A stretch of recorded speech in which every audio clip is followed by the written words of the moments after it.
The 19th time Ethan offered me a breakup fee, I accepted. The girl he cherished was demanding a title and couldn't wait any longer. I couldn't wait either. I was pregnant, and the child wasn't his. After signing the agreement, I immediately took a picture and sent it to Ethan. Signed, "Should I have your assistant come and get it?" 20 minutes passed in silence. Ethan's chat window was as quiet as a tomb. Just as I was about to call a local courier, I saw Ethan standing at the door, slightly out of breath. He had come himself. Of course. His little lover had been making a scene for half a year, demanding a title. It seemed he was really in a hurry. Go on. What trick are you trying to pull now? I've given you everything you're entitled to. His voice was cold, tinged with impatience.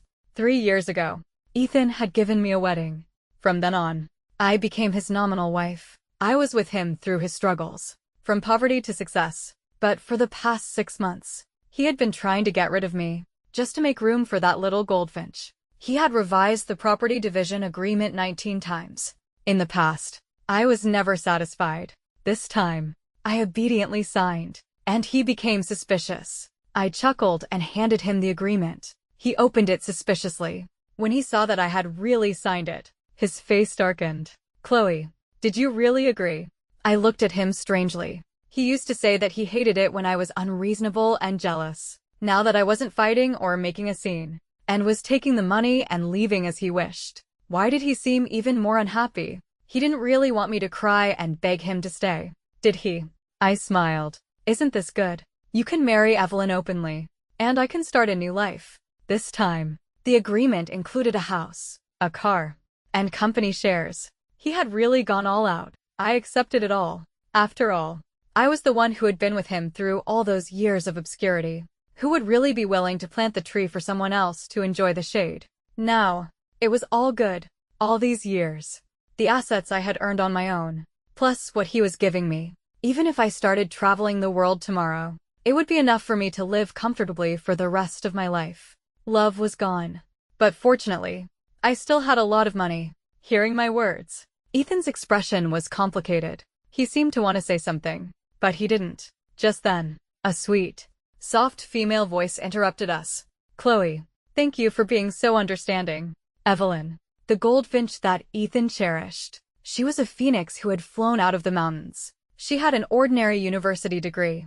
It was already difficult for her to get into the highly competitive Hayes Corporation, but she had managed to become Ethan's executive secretary in just 3 short months. She was very hardworking at seducing Ethan. Ethan said she was pure and kind, and he was always afraid that I would bully her. But what kind of pure and kind person would sleep with a married man and send a picture of them in bed to the wife? I used to be unable to accept it.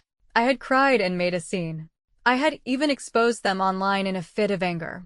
But the next day, there was no trace of it left. Ethan's methods were always swift and decisive. The funny thing is, one day, he would actually use those methods on me.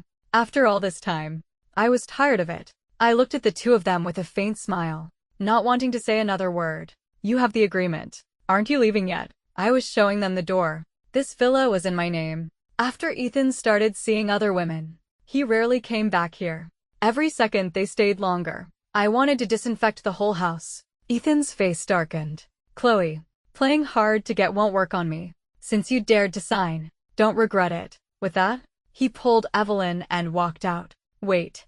I called out to Ethan. He turned back. A look of, "I knew it," on his face. He probably thought I couldn't bear to let him go, but I just reminded him, "Don't forget to transfer the money soon. And transfer the real estate to me as soon as possible." His expression went blank for a second. Then he gritted his teeth and said, "You're in a hurry." In a hurry?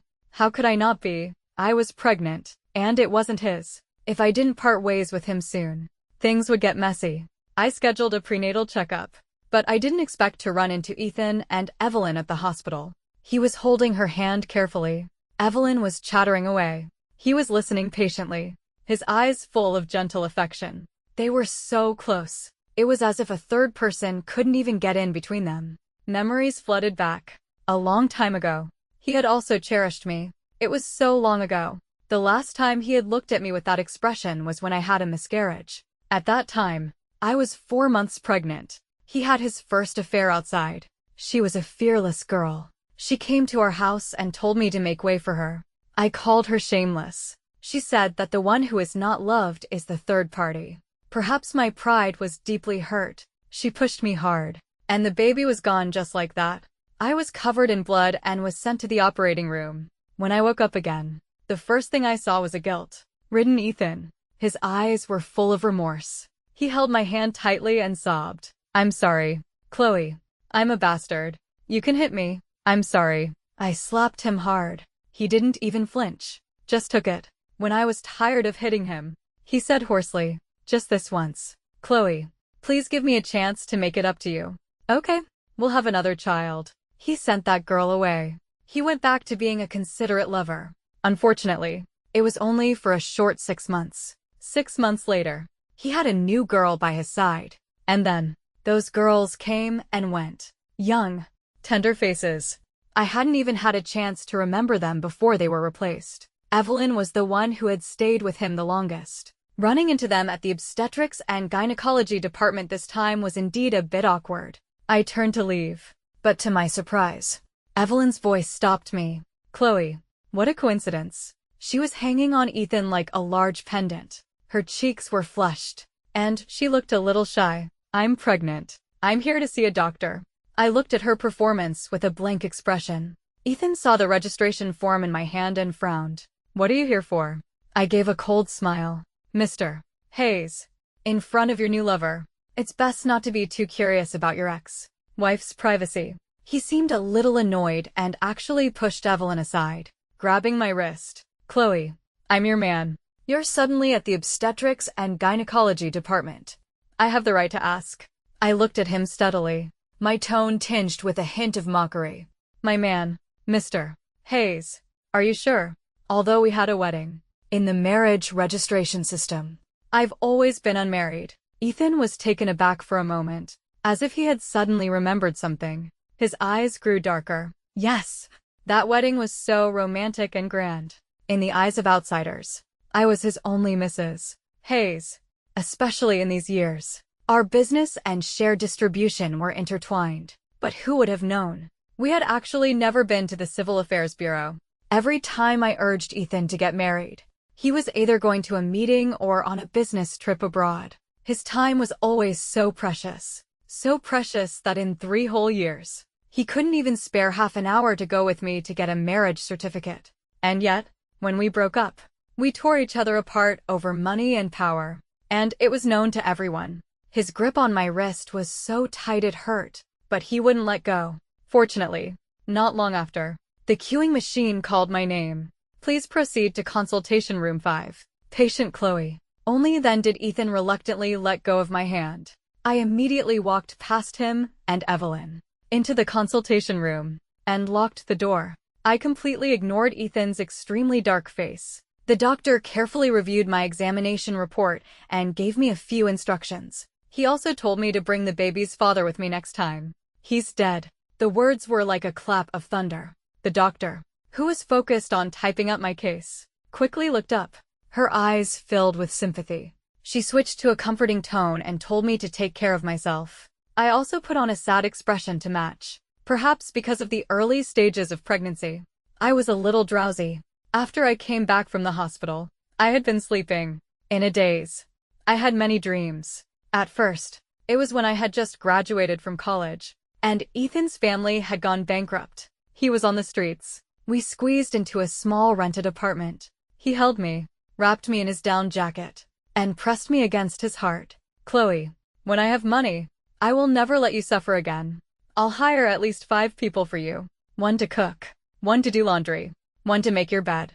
His strong heartbeat was in my ear. His sweet words made my face flush. I naively believed that the love he spoke of could conquer all difficulties. Later, he really did make a comeback and became successful. But the people around him also increased. Those people came and went, like the love that Ethan couldn't hold on to. At the end of the dream, it was a mess on the floor, and on the broken porcelain shards. My feet were bleeding, and I was crying my eyes out. He watched me go crazy without any emotion and said, without a care in the world, "Chloe, you look really ugly like this." In that moment, I looked at him. The person I had loved so deeply when we were young seemed to have suddenly rotted away. When I woke up, the sky was already dark. I was in a daze, about to get up. A sudden voice startled me. I heard, "You're carrying my child, and you're telling people that I'm dead." I jumped and looked in the direction of the voice. I saw a man standing in front of the French window, looking at me, the moonlight down, casting a silver glow on his dark suit. The lights were not on in the room. He was hidden in the darkness. If he hadn't spoken, it would have been hard to notice him. "Leo, are you trying to scare someone to death? You're going too far." Leo was amused by my words. He walked to the bed and scooped me into his arms. His warm body temperature came through my thin pajamas. His hand gently caressed my lower back. When he spoke again, his tone was full of exasperation. "Who's the one who's going too far? Chloe, first you sleep with me and then run away. Now, you're trying to run away with my child." Leo's guess was right. My plan was to take the child and find a small city to settle down in, far away from Ethan, and far away from Leo. After all, my relationship with him didn't start in a very glorious way. It was 3 months ago, on my birthday. Ethan had offered to celebrate my birthday with me one last time before we parted ways. For good luck, for an amicable split. He had booked a restaurant early, a window seat with a panoramic view of the night. He came to pick me up, as if nothing had ever changed between us. He presented me with a cake and personally placed the candles and lit them. "Make a wish."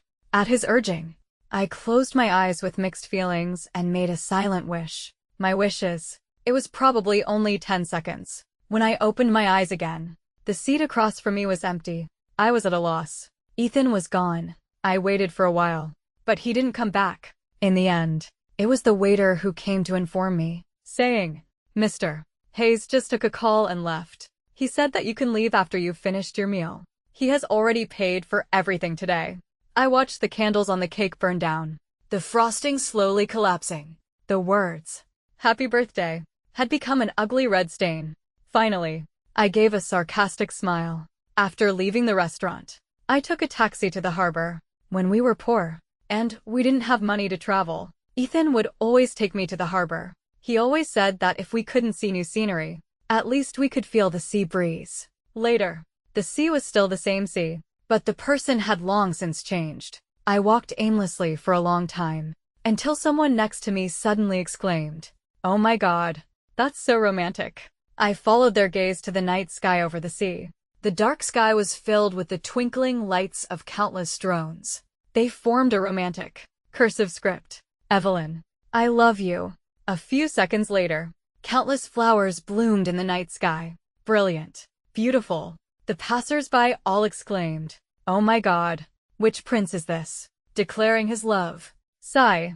Another day of being a background character in someone else's love story. I opened my social media almost masochistically. Sure enough, I saw Evelyn's boastful post. "True love is, no matter what time it is, as long as I say I miss him, he can give me a confession." The accompanying picture was a photo of the drone confession. When a person's heart is completely dead, they will probably become no different from a madman. I bought a lot of wine to drink. There were too many people at the seaside. Ethan and Evelyn were together, surrounded by unsuspecting passers-by, and they didn't even notice me. But I watched them for a long, long time, until I realized that my own side was full of empty wine bottles, and my vision was starting to blur. I realized that if I kept drinking, it would be bad. Only then did I get up and leave. Staggering. After finally leaving the noisy harbor, I was walking along the road when I bumped into someone. "Be careful." He held my hand to steady me. I straightened up and saw who it was. Leo, the big boss of the Shanghai Circle, the heir of the Hayes Corporation. In recent years, because of business investments, I had had some dealings with him. It could be said that 2/3 of my assets were earned by relying on this big tree. He was the complete opposite of Ethan. He had almost no female companions. Everyone in the circle joked about whether he was gay. He never denied it. "Chloe." He held me and frowned. "Why did you drink so much?" He smelled good. Very clean. Unlike Ethan, who always had Evelyn's perfume on him. "Leo, they all say you like men. Is that true?" For some reason, I just asked. My tongue was a little numb, probably from the alcohol. Leo was taken aback for a moment. Then he sighed with resignation and carefully helped me into his rolls. Royce. Perhaps he was very much to my taste. Perhaps the alcohol had numbed my senses. Or perhaps I just wanted to get revenge on Ethan in a roundabout way. I silently moved closer to Leo and actively kissed him on the cheek. He turned his head and looked at me with surprise. In that moment, his pupils dilated. His pale white skin was tinged with a faint, hot red. The next second, I was so bold as to straddle him. Leo, do you want to give it a try with me? We were too close. My lips brushed against his earlobe. It was surprisingly soft, so I just kissed it. His earlobe was slightly hot. His voice came from above my head, a little hoarse. Chloe, sober up. I laughed. I'm sober. I know. You men all like young and beautiful women. A single "I'm tired of you" is enough to get rid of a woman. A heat rose in my body. I instinctively wanted to lean towards something cool. He frowned, his eyes dark and unreadable. I looked up again and asked for a kiss. This time, he didn't dodge. His lips were cool and had a refreshing minty scent. It smelled good. I was getting dizzy from the kiss, almost suffocating. But he held the back of my head with one hand and my waist with the other, forcing me to continue. The partition in the car rose in a timely manner, completely isolating us in a private space. He finally let me go, his voice even hoarser than before. Chloe, I don't like men. And I don't like young women. His reaction time is so long. We've already kissed. And he's still talking about this. The alcohol didn't make me black out, but my mind was indeed a little muddled. Before I could figure it out, Leo had already started the car. Not long after, we arrived at our destination. Leo carried me out of the back seat. He carried me through the living room of the villa, quickly went upstairs and into the bedroom, and then carefully placed me on the bed. He stood by the bed, looking down at me. My eyes were fixed on his lips. The lips that had just been kissed were moist and dewy, a little swollen, red. Looking down, the top two buttons of his shirt were unbuttoned. His collarbone was exposed to the air. He was like a seductive male demon. He curled his lips and held my hand, slipping it under his shirt. Chloe, do you want it? Yes, I do. After getting a satisfactory answer, Leo leaned down and kissed my lips. Unlike the first two times, this time he kissed me deeply, heavily, as if he wanted to vent his strong possessive desire. His hot kiss traveled down. Chloe, do you like it? My face was about to cook. I could only cling to Leo tightly. At first, I bit my lip hard and refused to answer. But in the end, I was defeated by Leo's assault. I buried my face in his neck and whimpered, I like it. Yes. He kissed me with satisfaction. Finally, I fell asleep in his arms. When I woke up the next day, he was already gone. I understood what that meant. He was probably a person who was afraid of trouble. That's good. I'm afraid of trouble too. Since he's gone, I naturally have to pretend that nothing happened. That's better for both of us. So I slipped away. And I also blocked all of his contact information, making a clean break to avoid awkwardness. As for business dealings, I'll just have my subordinates handle them from now on. Since then, I haven't seen Leo again. Until a few days ago, when my period was late, I belatedly remembered. After that incident, I don't think I took any birth control pills. I secretly bought a pregnancy test, and I took it 5 times in a row. Every single time. It was 2 lines. I was completely baffled. After my last miscarriage, the doctor had said that it would be difficult for me to get pregnant again. What happened to? Difficult. How did Leo manage to get me pregnant on the first try? I was at a loss. Logically, Leo had a right to know. But thinking about his attitude that day, I wasn't sure.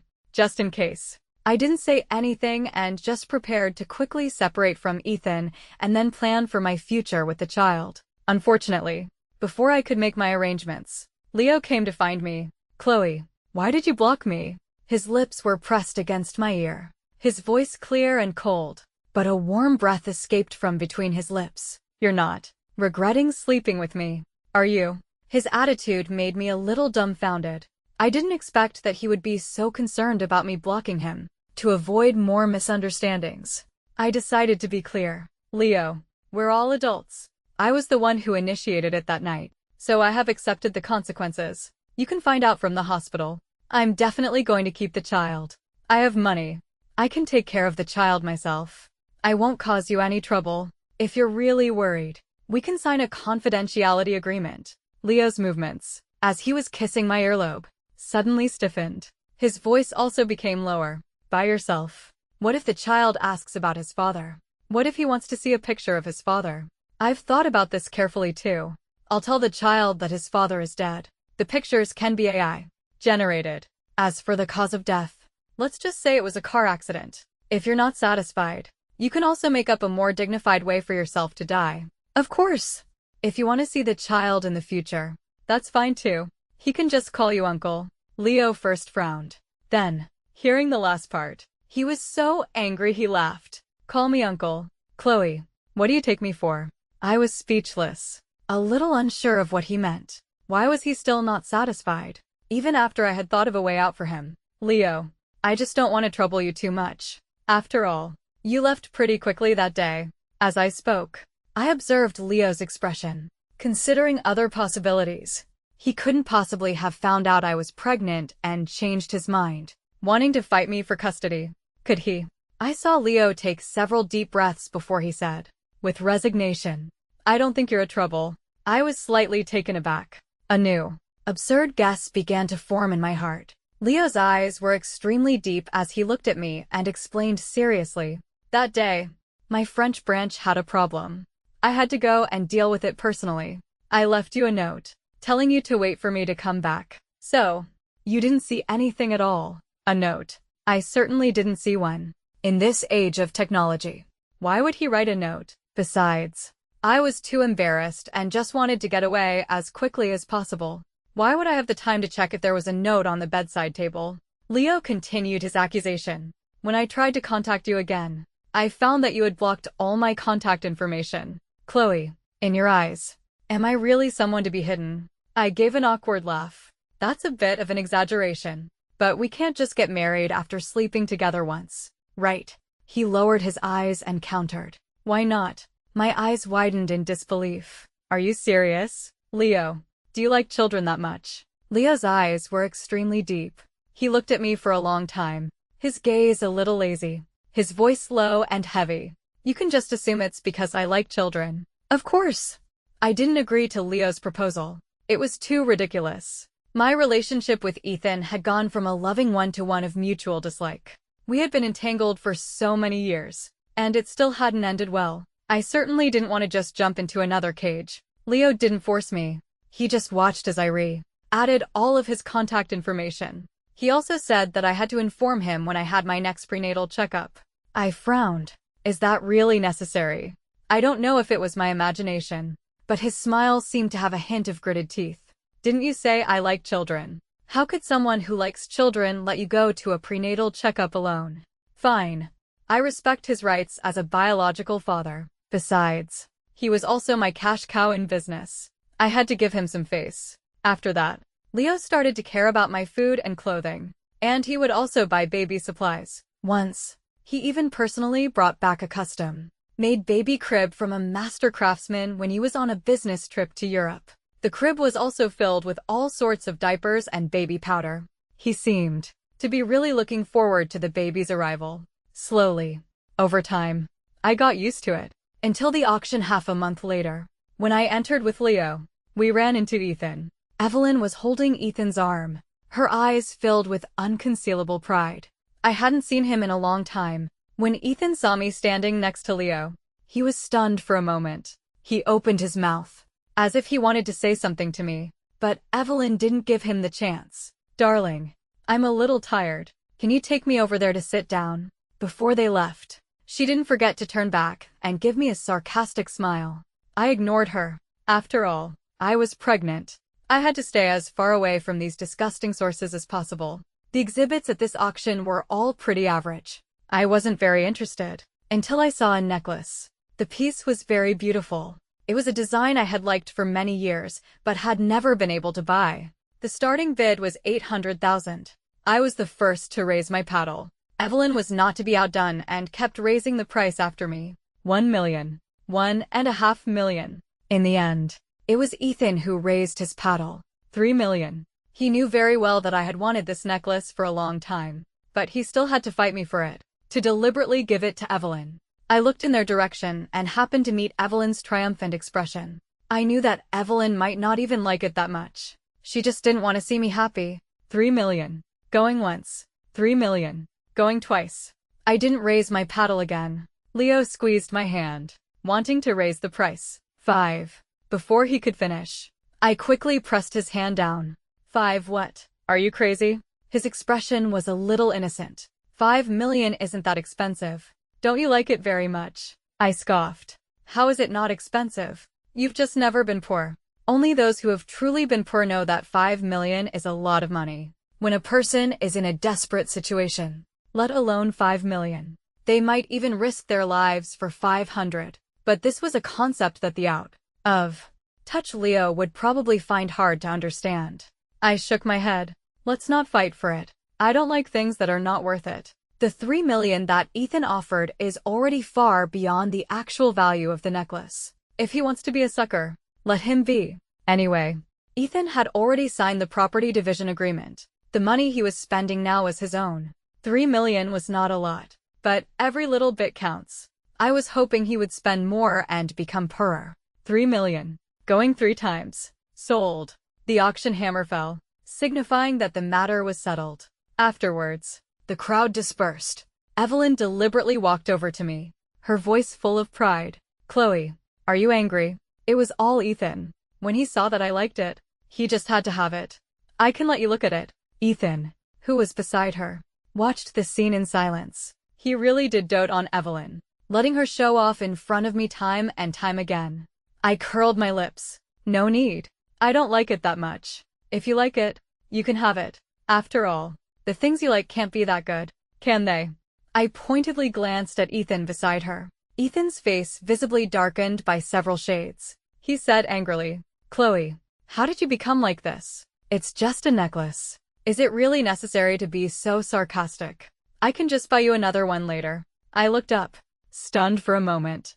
Then I looked at him steadily. No need. As you said, it's just a necklace. I'm not short of them. Ethan was speechless for a moment. Then he seemed to have finally remembered something. I was a jewelry designer. The seed money for his company had come from me selling the rights to my own designs for $1 million.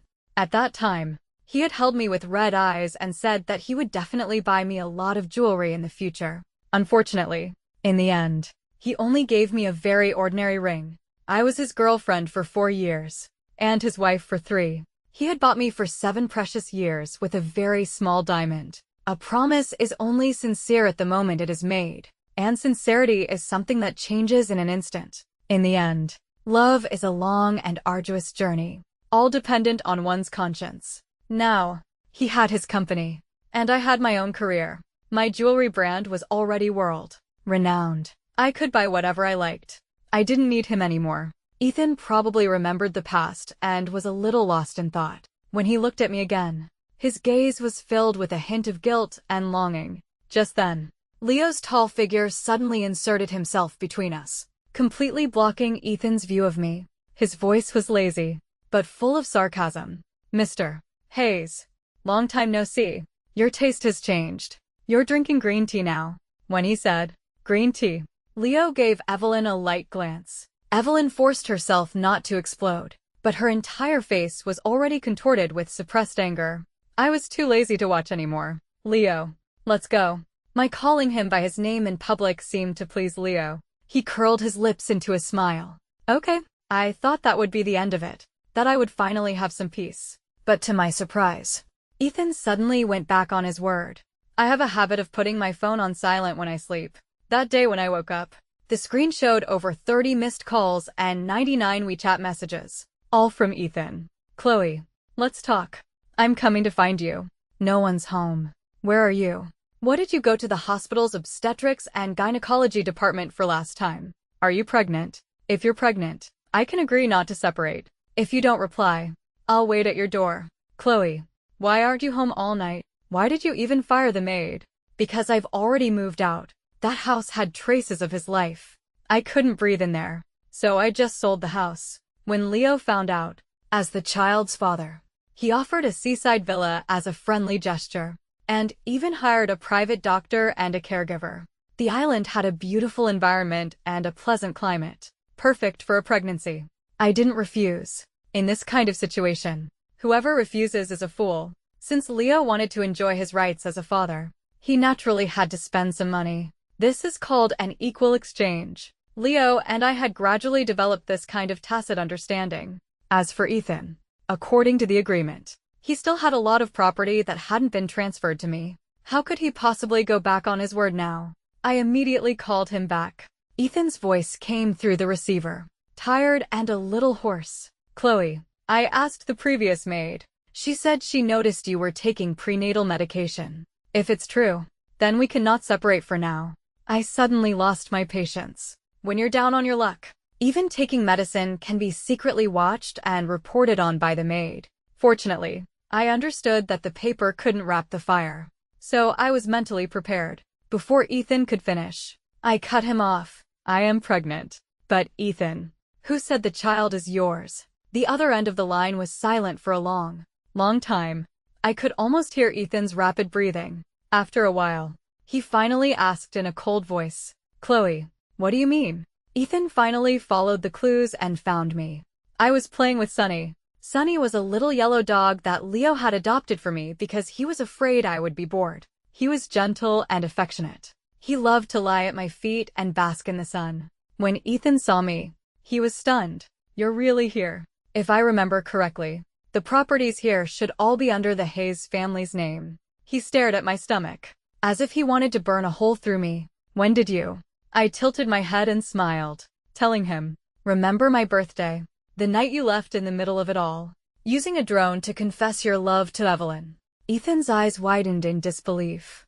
Finally, he managed to say, his voice trembling, Chloe, we weren't even separated yet, and you were already cheating on me. In his eyes, it seemed like I was the one who had made a mistake, the one who deserved to be blamed. I couldn't help but laugh sarcastically and countered. Then what about all these years? When your lovers came and went, when you were sleeping with Evelyn and got her pregnant, did you ever think about me? He knew he was in the wrong and couldn't argue. He stood there for a long time, then finally said reluctantly, Chloe, you can have an abortion. We won't make a scene. I'll go to the Civil Affairs Bureau with you and get married. We can have a good life together. Okay. I was so angry I almost laughed. I stared into his eyes. An abortion. Do you think that's possible? I've had a miscarriage before. The doctor said it would be very difficult for me to have children again. Why did I have a miscarriage? Have you forgotten? What right do you have to decide the fate of my child? His body swayed, a flash of pain in his eyes. Okay, then you can have the baby. When you're better, we can have a child of our own. Okay. I felt like I had just heard the biggest joke in the world. I couldn't help but look at him as if he were a mental patient. Do you even hear what you're saying? His eyes were red. He made a final concession. Chloe, for you, I can accept this child. Just then, a low chuckle came from not far away. It was Leo. He loosened the top button of his shirt and said, with a lazy sarcasm, you want my child to call you Dad? You, Hayes, are you worthy? In an instant, the atmosphere was tense. The moment Ethan saw Leo, it was as if a switch had been flipped. He rushed forward like a madman. Leo, it's you. Unfortunately, he didn't get to fight with Leo. He was stopped by the bodyguards in the villa. He probably forgot whose house this was. Ethan's eyes were red. He tried to break free from the bodyguards and fight with Leo, but reality is harsh. The bodyguards easily threw him to the floor, and Leo just sat on the sofa with his legs crossed, watching him with a blank expression, his face as cold as frost. Are you going to get out on your own? Or do you want me to have someone throw you out? I was a little surprised. Although Leo was a man of high status, he was always known for his good manners, even when facing business rivals. I had never seen him lose his composure and humiliate anyone. This was the first time I had ever seen him so angry. And Ethan had come alone. Even if he was unwilling, there was nothing he could do.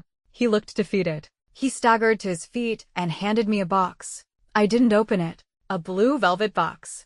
I had a good guess what it was. It was the necklace that Evelyn had snatched. The one I had been longing for a long time. He lowered his head and told me, Chloe, at the auction that day, I didn't really want to take what you liked. I just wanted you to be jealous and come and give in to me. I got the necklace back for you. I'll make Evelyn have an abortion. Don't you like this necklace very much? Let's get back together. Okay. Yes. I used to like it so much. He knew it, but he still helped Evelyn use it to slap me in the face. He also knew that every time we fought, I was heartbroken, but he still hurt me again and again. I said flatly, I don't like it anymore. Neither the necklace nor you. I don't like them anymore. Ethan's face turned pale. Chloe, stop being stubborn. Okay. Can you really bear to be apart from me? I just found it laughable. In the past, he was clearly the one who had hurt me the most. Why was he now acting like he was the victim? I looked at his slightly red eyes, pulled my clothes from his grasp, and said seriously, Ethan, you were the one who ruined all of this. If we're going to separate, let's do it completely. Don't make me look down on you anymore. 3 days later, Ethan and I completed the final property settlement at a notary's office. Ethan looked exceptionally haggard. There were dark circles under his eyes, and he clearly hadn't slept well. But now, whether he was doing well or not, it had nothing to do with me anymore. The moment we parted ways, Ethan seemed to have something to say to me, but before he could speak, Evelyn suddenly appeared. Her face was no longer the gentle one she usually put on. Instead, it was filled with anger and unwillingness. Ethan, she's already pregnant with someone else's child. Why are you still giving her so much? I thought you were just giving her a breakup fee. But why did you even transfer that $80 million villa to her? Have you ever thought about me and the child in my belly? I frowned slightly. Evelyn probably didn't know that what Ethan had given me was not just a simple breakup fee. Every business he had done in the past, every penny he had earned, I had a share in it. Without me in the beginning, how could he be where he is today? I just got what I deserved. And Evelyn was being too impatient. Ethan's love came on strong, but it was also short-lived. Her gentle and devoted wife persona had crumbled too quickly. It wasn't a good thing. Chloe, don't you dare take advantage of him. Evelyn was pointing at me frantically, and she rushed towards me without a care in the world. That's enough, Ethan roared, stopping her. Have you had enough? Don't embarrass yourself here. Evelyn's body stiffened at his roar. Her eyes instantly turned red, and she threw her designer bag at Ethan. Embarrass myself? How could you yell at me? You've already broken up with her, and you're still trying to protect her. More and more onlookers were gathering. Ethan's expression grew more and more annoyed. Finally, he exploded. Even if I don't marry Chloe, I will never marry you. Evelyn was completely stunned by his roar. The next second, she seemed to have realized something. She chased after him with a panicked expression, trying to take his hand. But Ethan's face was indifferent. He forcefully pushed her away. Stay away from me. The accident happened in that moment. Evelyn had always loved to dress up. Even after she got pregnant, she still insisted on wearing exquisite high heels. She liked to use them to show off Ethan's love for her. But Ethan's push made her lose her footing. She tumbled down several steps. She fell to the ground, her face pale as she clutched her stomach, crying for help.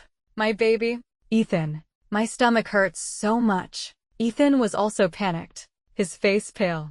About 4 or 5 seconds later, bright red blood flowed from between Evelyn's legs. My heart trembled. In the past, my child with Ethan had been lost just like that. Was it fate?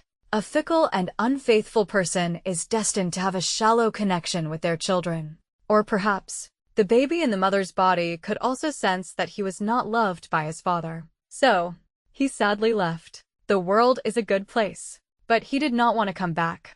Because of Evelyn's scene, the news of my business with Leo eventually reached the ears of the Hayes family. The next day, Leo's grandfather ordered him to return to the old residence. He also specifically requested to meet me. In the car, I couldn't help but feel nervous. Leo comforted me, saying that his grandfather was very easy to talk to. I believed him, but from the moment I walked in, the old man's brow was furrowed. Although he was 80 and needed a cane to walk, his face was stern, and he had the natural air of a leader. He squinted and said in a tone that brooked no refusal, "Kneel." The stern voice echoed throughout the hall. Without a word, Leo took off his suit jacket and knelt down straight. Even I, who was following behind, was shaken. Should I kneel too? I was completely baffled. But as soon as the old Mr. Hayes saw me, his attitude did a 180. degree turn. He walked towards me with a kind and gentle smile. My dear girl, don't be nervous. Come and sit down. Grandpa is not a bad person. Grandpa just wants to help you teach this brat who bullied you a lesson. You just sit on the sofa and watch. I was completely bewildered as the Hayes family's housekeeper helped me to a seat. The moment Leo's eyes met mine, he gave a slight smile, as if to tell me not to mind. It seemed he was used to kneeling. He should be able to handle it, right? But I had overestimated him. Because the next second, he said, Grandpa, Chloe is already sitting. Can I not kneel anymore? He shouldn't have said anything. As soon as he did, the old Mr. Hayes exploded. The next second, he mercilessly picked up his cane and hit him on the back. You rascal. You still have the nerve to talk back. Have you forgotten all the family rules? I introduced you to so many girls before, but you wouldn't even meet them. And what happened? You turned around and slept with a good girl. What a disgrace to the family. As he scolded, the old man hit him even harder. I was shocked by the scene. In this day and age, there were still families who used corporal punishment. Leo was a powerful figure outside, but at home, he had to kneel and take a beating. I tried to plead for him. Well, Mr. Hayes, actually, this matter is not Leo's fault. That time, I was drunk and I was the one who. But before I could finish, the old Mr. Hayes interrupted me. Don't plead for him. You were drunk. But what about him? If he hadn't had any bad intentions, could this have happened? It's clear that this little rascal took advantage of you. I'll teach him a lesson. The old Mr. Hayes was serious when he hit people. After about 10 blows, Leo's white shirt was already stained with blood. I quickly blocked the old man's cane. You can't hit him anymore. The old Mr. Hayes wouldn't listen and even tried to take the cane back. In the scuffle, Leo, who had been kneeling obediently, suddenly stood up and shielded me behind him. Grandpa, you can hit me, but don't push Chloe. She's pregnant. At his words, the old Mr. Hayes' hand suddenly froze in mid-air. After a few seconds of bewilderment, his eyes suddenly lit up.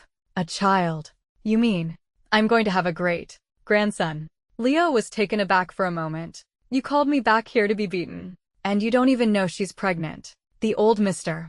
Hayes shook his head in confusion. It turned out that he had only heard a rough idea of what had happened and didn't know that I was already carrying Leo's child. When I came to the Hayes family this time, I was fully prepared to discuss the custody of the child. To my surprise, after hearing the whole story, the old man directly asked me when I was going to marry Leo. Me, Mr.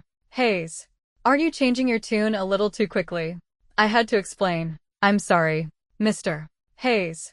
I have no plans to get married for the time being. Hearing this, the old Mr.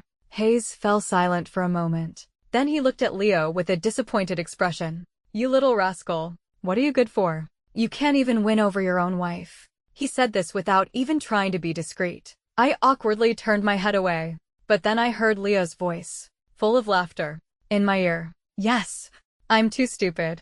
I'm already trying. I'll try harder. That night, the old Mr. Hayes arranged for us to stay at the old residence. He even deliberately said that there weren't enough rooms and put me and Leo in the same bedroom. The old man's intentions were written all over his face. The bedroom was decorated in a simple black and white style. It was clearly Leo's exclusive room. Leo took off his blood-stained shirt and asked me to help him apply medicine. His skin was very fair, and the bruises and wounds were particularly jarring. I took the ointment and carefully applied it for him. My fingertips touched the skin on his back. His body temperature was a little hot. Leo suddenly spoke, his voice hoarse. My grandfather is always hoping I'll get married. He's a little enthusiastic. Don't mind him. I let out a soft, to show that I understood. Old people, they always hope for a big family. After applying the medicine, I let out a long sigh of relief. I casually looked around the room. Suddenly, a pair of cufflinks on the cabinet caught my attention. Why did they look so familiar? I walked over as if in a trance and picked them up. I was shocked beyond words. Leo, how do you have these cufflinks? Leo's gaze swept over the cufflinks, then settled on my face. He was silent for a few seconds before he lowered his eyelashes slightly. You gave them to me. I looked at him in disbelief. How could that be? I sold these cufflinks 8 years ago. Leo took the cufflinks and took a deep breath, as if he had prepared himself for something. Only then did he explain. 8 years ago, a girl who was selling things at a stall at the university entrance sold me these cufflinks. There are a total of 6 blue and white diamonds on these cufflinks, and the details are exquisite. No worse than a luxury brand's high-end design. But she only sold them to me for 800 yuan. She said that she designed them herself, that they weren't a big brand, so they weren't worth much. She was selling them to save up money to buy her boyfriend a new phone. Halfway through, Leo looked up and gave a self-deprecating smile. At that time, I thought she was very pretty, but a little stupid. I often passed by that street during that time, and I would always see her selling things. If she didn't have a boyfriend, I would have definitely pursued her. Later, she graduated, and I went abroad. I thought we would never have any contact again, but who knew that a few years later, her work would actually appear at a global jewelry auction. And then, she even came to me with her own jewelry brand. I watched her walk towards me, step by step, and the feelings I had for her were rekindled. In these few years, my upbringing has always reminded me that she belongs to someone else, and I should never disturb her. Until that night, she suddenly stumbled and fell into my arms. Night fell. The room was dimly lit. A night breeze blew through the old house's window screens, bringing a gentle coolness. Leo's tone became lighter and lighter. That night, you took the initiative to kiss me. Chloe, you tell me, how could I let go again? I listened to all of this, stunned. And Leo had already held my face and kissed me hard. Later, I gave birth to a lovely baby girl. Leo was always by my side, but I never agreed to his proposal. There was no particular reason. It was just that I didn't want to be tied down by a relationship again. Only those who have truly been in a cage will know the value of freedom. Besides, liking someone and being married are two different things. I didn't dare to rush into it again. My daughter took my surname and was named Willow. I was with Willow from the time she was a baby until she started school. Before I knew it, another 7 years had passed. When people talked about Leo, they all said that he had gone from a young and handsome gay CEO to a golden bachelor. Leo would always clarify to the public time and time again, I'm not gay, and I'm not single. I have a girlfriend. I also have a daughter. My daughter is very pretty. The old Mr. Hayes was still in good health. He would often mock him with disappointment. Yes, you have a girlfriend and a daughter, but you don't have a wife. Your daughter even calls you uncle. Leo. Of course. Willow knew from a young age that Leo was her father, but she was too attached to me. And every time Leo came over, he would insist on sleeping with me, even more clingy than a child. So Willow had to be coaxed away by her grandmother. So Willow deliberately called him Uncle Leo. Uncle Leo, after being wronged by his daughter, would come to me at night, looking pitiful. He would kiss me again and again, his tone full of grievance. Chloe, you heartless woman. When are you going to give me a title? I was being held by the waist, and I lazily poked his abs. We'll see how you perform tonight, and we'll see how I feel tomorrow. Leo grumbled that I was just giving him empty promises. The next second, he buried his head and kissed me even more fiercely. Later, I heard from a friend that Ethan had died after Evelyn had a miscarriage. She had been clinging to Ethan, refusing to let go. She threatened Ethan to marry her and take care of her for the rest of her life. Ethan had long since grown tired of her and naturally refused to compromise. He even wanted to fire her from the company. Evelyn, in a desperate move, leaked company secrets to a rival and secretly dug up a lot of the company's financial problems. Ethan was overwhelmed. First, he lost several big deals, and then he couldn't hold on. The company's capital chain broke, and the company went bankrupt. He hated Evelyn to the core. They had a fierce argument, and in a fit of rage, he accidentally pushed her down the stairs. Perhaps he really felt that his future was bleak and his heart was dead. Ethan jumped down after her. I just casually agreed after hearing it. Is that so? There was no longer any ripple in my heart. So many years had passed. Hearing the name, Ethan, again was like something from a past life. My friend was still lamenting. You know, you two were so good back in school. I still remember Ethan bringing you food every day, tutoring you. He couldn't be without you for a day. At that time, The entire girls' dorm knew how much he loved you. Such a good person. How did he end up rotting away so quietly? I listened quietly, as if I were listening to a stranger. Mommy, Mommy, come and play. Not far away. My daughter was waving at me. Leo was playing frisbee with our daughter and the dog. I quickly hung up, took the frisbee from my daughter, and threw it into the distance. The dog was running freely, and my daughter was laughing happily. Leo looked over at me. That one glance. His eyes were gentle. The years were peaceful. The end. Ethan's perspective. After they separated, Ethan secretly went to see Chloe 3 times. The first time was at the hospital. At that time, he was having a terrible headache from Evelyn's constant pestering. In addition, his long-term smoking and drinking had completely ruined his health. He had a stomach problem and ended up in the hospital. When the pain was unbearable, Ethan would unconsciously think of Chloe. In the past, after a drinking session, even if he frowned slightly, Chloe would worry if he was unwell. If he threw up, Chloe would be even more heartbroken. He always thought that Chloe, who loved him so much, would never leave him in this lifetime. But now, he was bleeding from his stomach, in so much pain he was about to die. But even hearing her voice had become a luxury. Chloe had already deleted his WeChat.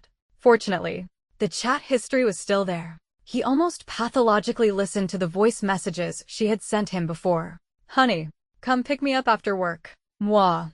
By the way, let's find some time this year to go to Iceland and see the Northern Lights. Okay. Ethan. Mr. Hayes. Happy birthday. No working overtime tonight. And don't you dare complain that the cake I made is ugly. Her presence was still so close. Playful. Sweet. Angry. He deliberately ignored the later arguments, the sounds of her crying and questioning whether he still loved her. Only after losing her did he realize. It wasn't that he was tired of Chloe. It was that Chloe had already become a part of his very being. Like oxygen. Seemingly unnoticed, but impossible to live without. Later, by a strange twist of fate, he saw Chloe at the same hospital's obstetrics and gynecology department. Chloe was there for a prenatal checkup. Leo was with her the whole time. The big man in a suit was personally running around, taking care of a pregnant woman. In that moment, Ethan used all his strength to resist the urge to run up to her and repent and beg to not disturb her anymore. He fled in a pathetic state. The second time he saw Chloe was 3 years later. At that time, his company was in trouble. He was running around looking for funding. As he passed by the big screen in Times Square, he saw her jewelry ad. She was a designer with both business and artistic sense. In these few years, his career had stalled, while she had already left him far behind. Ethan saw Chloe herself standing under the big ad screen, wearing a bright red dress. It seemed like there was some kind of business event. She was taking pictures with reporters one by one. She was so beautiful, and he was already in a pathetic state, as if he could never catch up to her again. Ethan watched silently, his eyes turning red. The third time he saw Chloe was at an amusement park. The sun was shining brightly that day. Leo was holding their daughter's hand with one hand, and an umbrella for Chloe with the other. The three of them were wearing cute matching outfits. The little girl was laughing happily. First, she called Leo Uncle Leo. Then, for some reason, she suddenly changed her tune and called him Daddy. Leo seemed to be taken aback and repeatedly confirmed with the girl. Willow, what did you call me? Can you say it a few more times? Quick. The little girl was a little shy, but with Chloe's encouragement, she finally happily hugged Leo. I called you Daddy. Daddy. Daddy. Daddy. What? Don't you want to be my daddy? Do you want to continue being my Uncle Leo? Leo didn't know why, but he was so happy he was about to cry. And Ethan was standing in an inconspicuous corner far away, watching this scene with jealousy. At that time, his company had already gone bankrupt. Evelyn was like a tumor, tormenting him to the point of death. He was so jealous that Leo could have Chloe. He regretted it even more. If he hadn't been tempted back then, the one holding Chloe's hand now would be him. They would have a child and would wear matching outfits. If only there was a time machine in the world. Then he could travel back to before he hurt Chloe. She would still be his Chloe. Unfortunately, all of this had become a fantasy. Evelyn came to pester him again. This time, in a dispute. Evelyn threw his old phone from the 10th floor. The phone shattered into 1,000 pieces. Ethan completely lost it. That phone had all the voice messages that Chloe had sent him before. For so many years, he had been reluctant to delete them. Every sleepless and difficult night, he relied on those voices to quench his thirst. But Evelyn had destroyed it. In that moment, his reason was completely swallowed. He pushed Evelyn down. "Go to hell," he said to Evelyn, and to himself, as his body was in mid-air, falling. The howling wind rushed past his ears. "Chloe, if I'm gone, will you occasionally think of me?" "Never mind. Just forget it."